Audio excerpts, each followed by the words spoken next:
Warning: this creepypasta is made up and not real. It contains content that might not be suitable for younger audiences. If you get scared easily, do not watch this creepypasta. Viewer discretion is advised. If you thought that Rowan's and the others' encounters with lost Teletubbies episodes were bad, guess again. I was at Target looking for something that might interest me. There was nothing to find until I came across a DVD aisle. There were so many DVDs to look at. I then went to the T section and looked around. I looked around for 1 minute until I found a Teletubbies DVD that was an import from Australia, just like the Booba DVD that I encountered.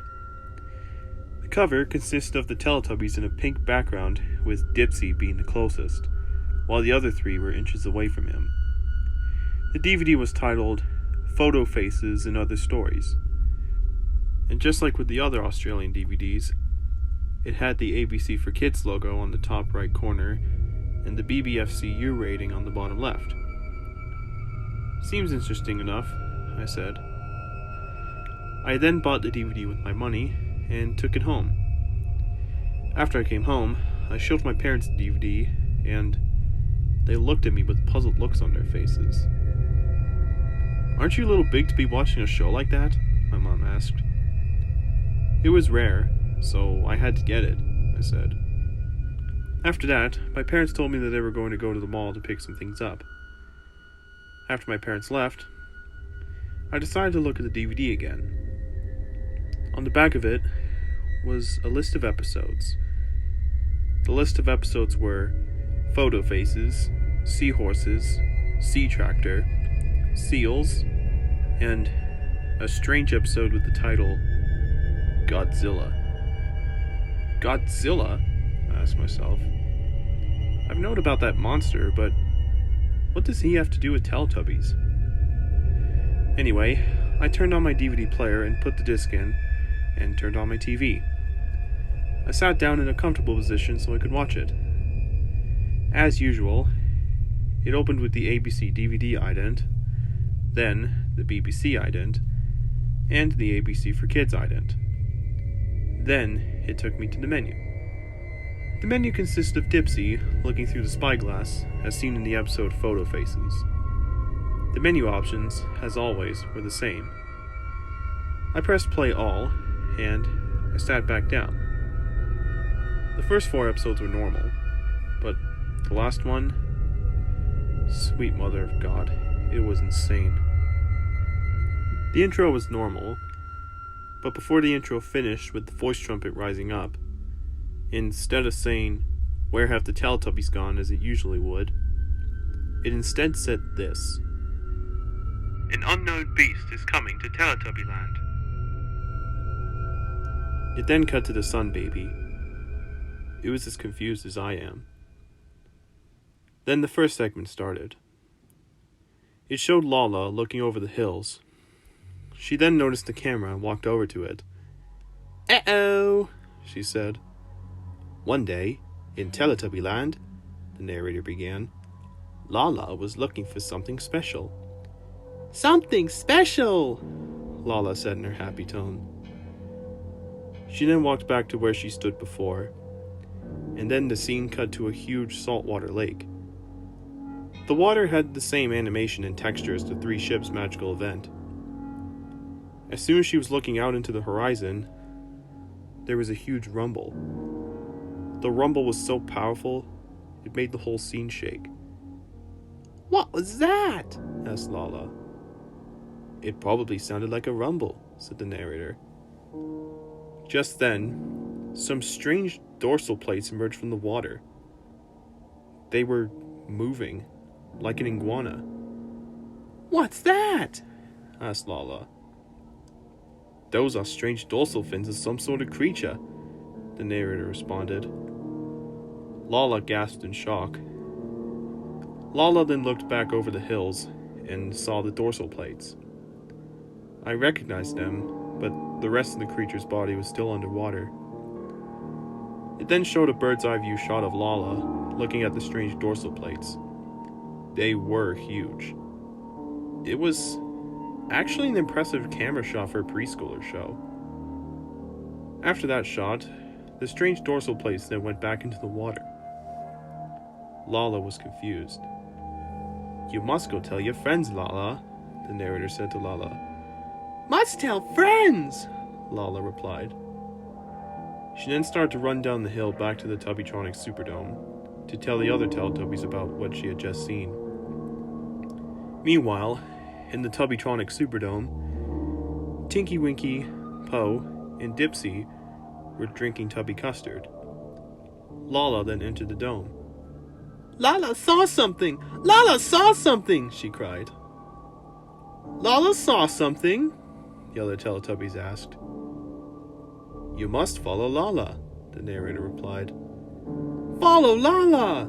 they said. So the rest of the gang followed Lala.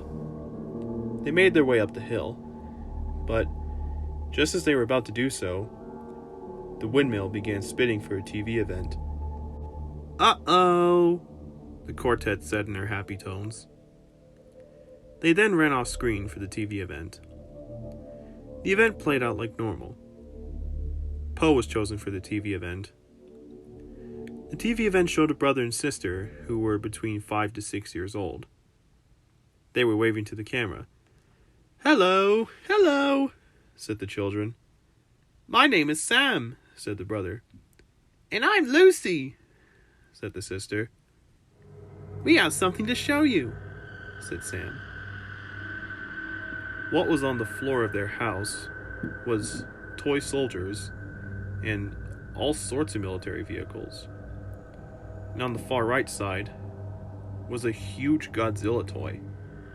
The sisters started to recreate a Godzilla scene where the military were shooting at the beast, and the brother was acting out as Godzilla himself. I was surprised they actually allowed this for a preschooler show aged 0 to 5. Anyway, the brother, who was playing with the Godzilla toy, started to destroy the tanks and the jets and even the buildings, which were made of books. After that, the children waved goodbye to the Teletubbies. "Goodbye! Goodbye!" And then, just like all the Teletubbies episodes, it played for a second time. Then, after the TV event, the next segment started. But instead of the Sun Baby, it was the Moon Baby from the Soldiers episode that Rowan encountered, which meant that the next segment will take place at night. The Teletubbies walked out of their house and noticed the camera. They walked up to it and said, "Uh-oh," they said. Then the narrator began to speak. "One night, in Teletubby Land, the Teletubbies were going for a stroll when they heard a strange noise." "Huh?" they all asked in confusion. Just then, there was a foot stomp. The Teletubbies all looked around to see where it was coming from. They were confused. Then, the same stomp was heard again. Just then, Poe looked back and saw what was making those stomping sounds. She then grabbed everybody's attention. "There! Over there!" cried Poe. At that moment, the Teletubbies all looked back and their faces changed from happy to shocked. Then it showed a far shot of the creature rising up out of the water and creating a huge wave. The wave itself flooded the fields of Teletubby Land. The rabbits and flowers were submerged in the water and were swept away at fast velocities. The quartet managed to run to the top of the Tubbytronic Superdome to seek high ground. After all the water was gone, the camera cut to a shot of the monster rising. The monster itself was finally revealed. It let out a loud roar as it was revealed. The monster was none other than, oh dear Lord, Godzilla. It was the Heisei incarnation from the 1991 film Godzilla vs. King Ghidorah. The camera cut to a bird's eye view of Godzilla beginning to walk towards Teletubby Land. "Oh no!" said the narrator. "It looks like that beast's about to destroy Teletubby Land." "Destroy Teletubby Land? Oh no!" the Teletubby said worriedly. At that moment, after the Teletubby said, "Run away!" Godzilla's main theme began to play as Godzilla approaches Teletubby Land. "Quick! Hide in the house!" cried the narrator. Godzilla came closer and closer as the music began to build up. Just then, some B-2 bombers came into view. They weren't done in CGI. They were live action. Then, the bombers dropped bunker bombs on Godzilla. Godzilla roared as that happened. He began to get very angry. Godzilla's dorsal plates began to change to a very bright blue. The Teletubbies looked outside, and so did Nunu, to see what was happening. Just then, Godzilla roared once again, and then he began to shoot his atomic breath. The music began to tense up as Godzilla shoots his atomic breath everywhere. While Godzilla's doing this, there were multiple explosions happening everywhere, wherever Godzilla aimed his atomic breath.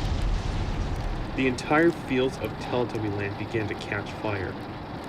The fire also burns the Tubbytronic Superdome. Just then, more bunker bombs were dropped on Godzilla. Godzilla then lifted his head into the air to aim his atomic breath at the B-2 that was bombing him. Just then, more B-2 bombers began to drop more bunker bombs on him. Godzilla then does his atomic pulse to blow up the remaining B-2s. The destroyed B-2s then blew up on top of the Teletubbies' house. Their house was completely burned down to its frame. It showed the Teletubbies and Nunu huddling up together while all the chaos is happening. Then, Godzilla roars in victory after he destroys all of the B-2 planes. "Quick, all of you, try to get out of here while that creature isn't looking," the narrator said to the quartet and Nunu cautiously. "Okay," they all whispered in unison. The Teletubbies and Nunu tried to walk away quietly while Godzilla had his back turned. Then one of the Teletubbies, Dipsy, tripped on a piece of rubble from the destroyed B-2 bomber that landed on their house. The camera cut to a close-up shot of Godzilla's eye. It looks back, meaning that Godzilla heard the noise. Then, Godzilla turned around to see the Teletubbies and Nunu all huddled up together.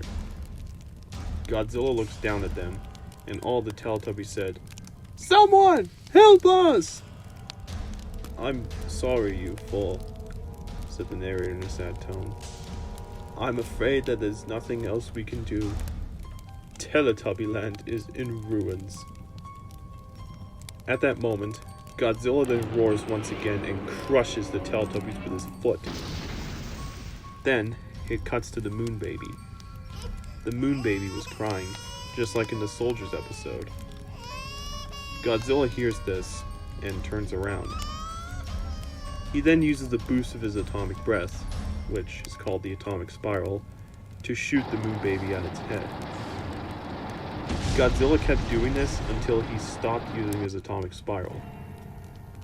Godzilla then walked over the house and started to destroy the rest of it, including the beds, the Tubby toast machine, the Tubby custard machine, the control panel, the table, and even the chairs. It then showed a shot of Godzilla walking towards the camera while his dorsal plate stopped glowing bright blue. The Tubby bye-bye scene played, but this time, the fields were on fire, obviously because of Godzilla's atomic breath, and the sky was still in night style. The voice trumpet rose, but instead of saying "time for Tubby bye-bye" 3 times as it usually would, it instead said this: "Godzilla has risen.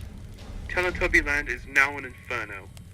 There's nothing that we can do to stop this monstrosity." Just then, after the voice trumpet said that, Godzilla's enormous foot came down and crushed the voice trumpet, almost like a jump scare. It kind of scared me a little. Then, instead of the usual Teletubbies credits music, it was a sample of the song Prayer for Peace from the very first Godzilla movie, in the Teletubbies style. Then, it showed a shot of Godzilla roaring up into the sky after he destroyed the entirety of Teletubby Land. Then after he roared for the final time, it showed a shot of Godzilla walking back to where he first emerged in the first segment. The credits then scrolled across the screen as it usually would in all of the episodes. Then, it showed shots of what happened to the Teletubbies, Nunu, and the Moon Baby. Keep in mind that the Sun Baby wasn't present. The Teletubby Quartet were smashed to a pulp, and there was puddles of blood everywhere. The Nunu was smashed to millions of pieces with all of his wires sparking and shooting out sparks. And then it showed the Moon Baby setting. The Moon Baby's aftermath was the most heartbreaking aftermath I've ever seen. The Moon Baby had a huge circular hole in its face where Godzilla blasted it. It was also covered in burn marks. That sight nearly made me cry. Then after the credits, while the sun was beginning to rise, Godzilla goes back into the water and swims away just before the Sun Baby would pop out from behind the horizon. My guess is that after Godzilla leaves, and after it has seen what has happened, the Sun Baby would also start to cry. Just then, the same Ragdoll and BBC logo from the Soldiers episode appeared, but this time, Godzilla's face was faintly seen in the background, and when the logo's mouth was drawn, there was a sound of Godzilla's atomic breath when the logo's mouth was drawn. Then it showed the same red-tinted ABC DVD logo, and when the DVD logo zoomed in, the whoosh was overlapped with Godzilla's roar. Then it showed the ABC for Kids logo, but this time, when the bee was done forming the ABC Lizard curve, Godzilla's atomic breath shot the bee and created a line of fire. The bee screamed as that happened. The ABC Lizard curve was still visible throughout the logo. Then, it showed one last thing. It showed a piece of text on the screen that said, "Made by Ted Morgan in 1999. As soon as I saw that text on the screen, I clenched my teeth and my fists and said in an angry tone, "That little punk made that episode?" Just then, my parents came home after the DVD finished. I tried telling them what I saw while I was watching the DVD. My parents didn't believe me at first, but when I played the episode again, they believed me. Instead of destroying it, they phoned up Ragdoll and BBC to tell them about the episode. They told my parents that Ted Morgan broke into their studio and made that horrible episode. They also told my parents that the criminals secretly got permission from Toho to add Godzilla to the episode, and they didn't know how they did it. After the company told my parents what had happened, their reactions were complete utter shock. They told me to put the DVD in my closet and put it in a place where we can't find it. I also grabbed some screenshots before I put the DVD in a place where nobody should see it. After that, I told Rowan about the episode, and he was also shocked about it. After chatting with Rowan about the episode, I then went to sleep. I had a lot of nightmares about this episode. I had a nightmare about Godzilla killing me with his atomic breath. I never slept for a whole week. If you find a lost Teletubbies episode, don't watch it.